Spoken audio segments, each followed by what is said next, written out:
இன்னைக்கு என்ன பார்க்க போகிறோன்னா ஒரு ஸ்வீட் ரெசிபி தான் பார்க்க போகிறோங்க. கோகோனட் மில்க் பேடா ஸ்வீட் பார்க்க போகிறோம். வீடியோக்குள்ளே போகலாம் வாங்க. எல்லாருக்கும் வணக்கம். என்னோடய பேர் பாலா. இன்றைக்கி என்ன செஞ்சு காமிக்க போகிறேன்னா ஒரு கோகோனட் மில்க் பேடா தான் செஞ்சு காமிக்க போகிறேங்க. இது வாங்க வீடியோக்குள்ளே போகலாம். அதனால ஒரு 1/2 லிட்டர் பால் எடுத்திருக்கேன். ஊற்றி காய்ச்சிக்கலாம். 1/2 லிட்டர் பால் ஊற்றிருக்கேங்க. ஸ்டவ் ஆன் பண்ணி காய்ச்சிக்கலாம். கோகோனட் மில்க் பேடா ரெசிபி ரொம்ப நல்லாயிருக்கும். Sweet recipe. இதை செஞ்சு பாருங்கள். அது பாதி முடி தேங்காவை அரைச்சிட்டு வந்துடுறேன். தோல் நீக்கிருக்கேன் மேலே வந்தாச்சுங்க. பாருங்கள், இந்த திருவுண மாதிரி அரைச்சிக்கோங்க. இந்த மாதிரி அரைச்சிக்கோங்க. இப்படி ஆடையெல்லாம் அப்படி எடுத்து விட்டு கிளறிட்டே இருங்க. கெட்டியாக வரைக்கும் கிளறணும். தேவையான பொருள் பார்த்துக்கலாங்க. இது வந்து பாதி முடி தேங்காய் அரைச்சி வச்சுருக்கேன்ல, அது தோல் நீக்கிட்டு அரைச்சி வச்சுக்கோங்க. 1 கப்பு சீனி எடுத்திருக்கேன். பாதாம் மில்க் பவுட்ரு வந்து ஒரு 1/4 கப் எடுத்திருக்கேன். பாதாம் மில்க் பவுட்ரு இல்லைன்னா பால் பவுட்ரு எடுத்துக்கோங்க, ஒரு 1/4 கப்பு. தோல் நீக்கிட்டு ஏலக்காய் தூள் கொஞ்சோண்டு எடுத்திருக்கேன். பால் வந்து கெட்டியாகிற வரைக்கும் கிளறி விடுங்க. இந்த ஆடையெல்லாம் அப்படியே கிளறிட்டே இருங்க. ஆடையெல்லாம் அப்படி இல்லாத அளவுக்கு அப்படி கிளறி விட்டுட்டே வாங்க. கொஞ்சம் கெட்டியாகட்டும். வாங்க, இப்போ கொஞ்சம் கெட்டியாக இருக்குது. பால் பவுடர் சேர்த்துடலாம். பால் பவுடர் சேர்த்துறேன்.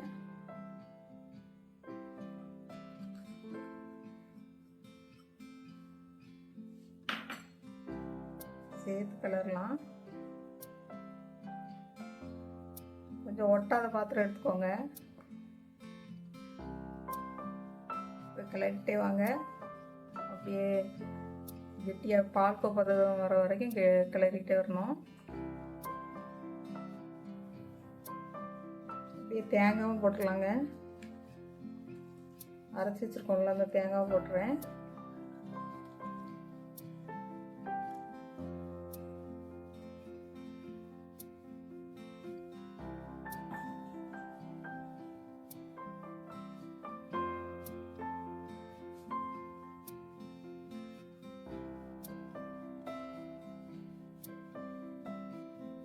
அப்படியே கிளறிக்கலாம். நல்லா கெட்டியாக வரைக்கும் கிளறிக்கலாம். நல்லா கெட்டியாகிடுச்சு.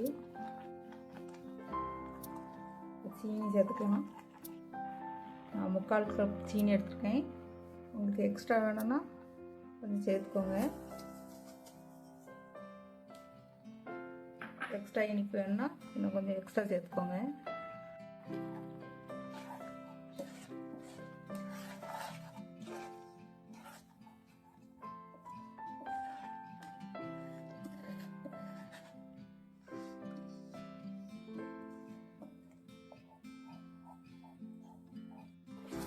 பாருங்க, கொஞ்சம் கெட்டி ஆகிடுச்சு. நல்லாவே கொஞ்சம் டைம் எடுக்குங்க. ஆனால் ரொம்ப டேஸ்டியாக இருக்கும் ஸ்வீட்டு. நீங்களும் தீபாவளி ரெசிபியாக செஞ்சு பாருங்கள். வீடியோ பிடிச்சிருந்தா சப்ஸ்கிரைப் பண்ணிக்கோங்க. அப்போ தான் நான் போடுற வீடியோ அடுத்தடுத்து வரும். அது கெட்டி ஆயிடுச்சு. இப்போ ஏலக்காய் தூள் போட்டுக்கலாம்.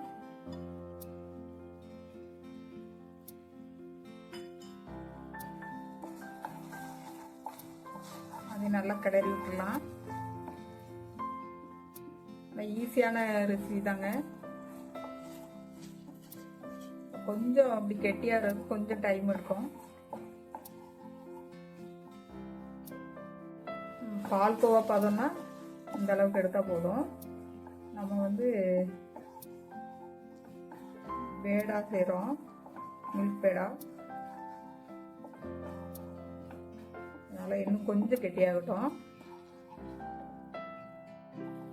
பாருங்கள், நல்லாவே கெட்டியாகி நல்லா சுருண்டு வந்துருச்சுங்க. இந்த பதம் போதும். இது ஒட்டாமல் வரணும். கொட்டிடலாம், ஸ்டவ் ஆஃப் பண்ணிடலாம். பாருங்க ஒட்டாமல் வந்திருக்கு. ஒரு தட்டில் ட்ரான்ஸ்ஃபர் பண்ணிக்கலாம். இப்படி கொட்டிடலாம்.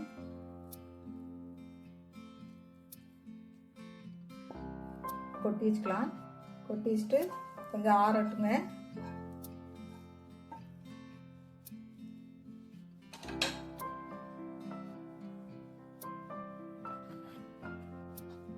கொஞ்சம் ஆறட்டும்.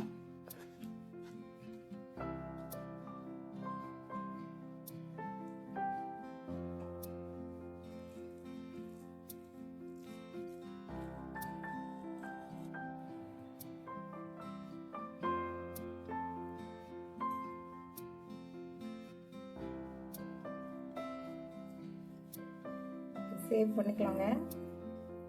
பேடா மாதிரி சேவ் பண்ணிக்கிறேன்.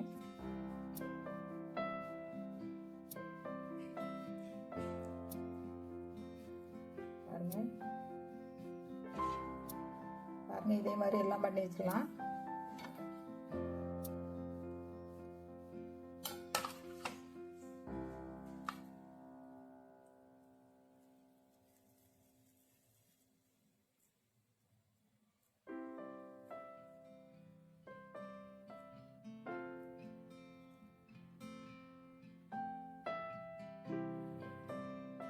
பாருங்க ரெடி ஆயிடுச்சு. தேங்காய் பால் பேடா ரெடி ஆயிடுச்சு. பாதாம் பிஸ்தா முந்திரி கொஞ்சம் நறுக்கி வச்சுருக்கேன். அப்படியே கலந்து லேசாக தூவிக்கலாம்.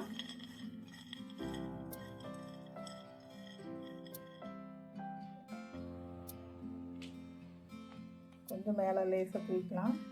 கொஞ்சம் பொடியாக நறுக்கணும்.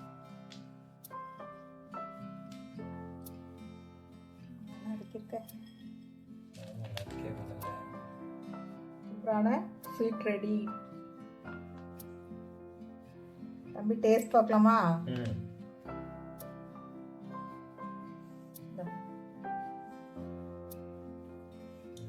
கடையில் வாங்குற மாதிரியே இருக்கு. சூப்பராக இருக்குல்ல? சூப்பராக இருக்குங்க. நீங்களும் இப்படி செஞ்சு பாருங்க. தீபாவளி ரெசிபியா. இந்த வீடியோ பிடிச்சிருந்தா சப்ஸ்கிரைப் பண்ணிக்கோங்க. வீடியோ பார்த்த எல்லாருக்கும் நன்றி.